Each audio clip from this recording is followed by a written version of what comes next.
Good morning, class. The question I'll be analysing is, the play demonstrates, above all, that we must accept responsibility for our own actions.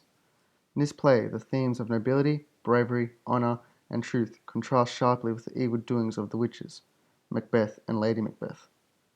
Characters such as Macbeth and Lady Macbeth were persuaded with greed, and in the end had to accept responsibility for their indictable actions.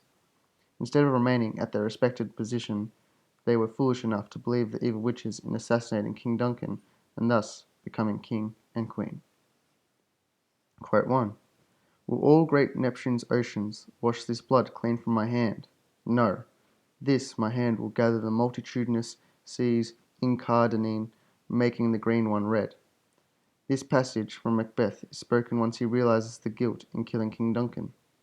Specifically, Duncan's blood serves as the symbol of Macbeth's guilt. Uses an annotation by comparing all great Neptune's oceans cannot cleanse him, that there is enough blood on his hand to turn the sea red instead of the sea washing off the blood. In other words, he accepts responsibility that the guilt will be cleansed to him forever. Later in the play, Lady Macbeth also comes to realize that Duncan's death will stay with her forever by using the annotation, "My hands are of your colour, but are ashamed to wear a heart so white." Duncan's murder has not only affected Macbeth, but has also stained Lady Macbeth in blood. Quote 2. I am in blood, stepped in so far that, should I wade no more, returning were as tedious as goer. This, spoken by Macbeth, uses imagery, graphing a picture in people's minds that he has walked so far in this river of blood that if he decided to stop, it would be as hard to go back to being good as it is to continue walking and killing people.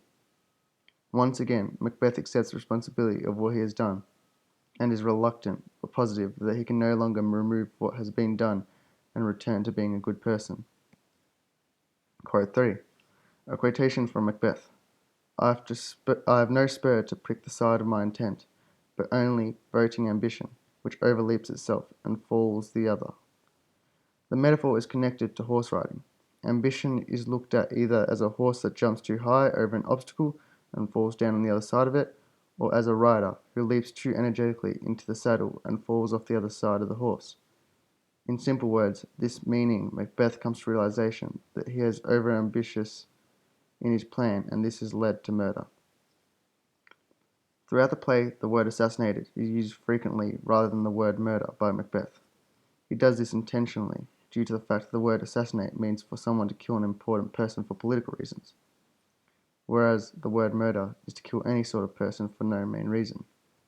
The use of this word is one of the very few times Macbeth is not showing responsibility. He believes that this whole experience is for political reasons, but in fact he has cold-heartedly murdered many beings, including Macduff's family. As a whole, Macbeth and Lady Macbeth come to realization that they are responsible for their downfall. Once killing Duncan, there was no going back for them as they continued to fall in a downward spiral.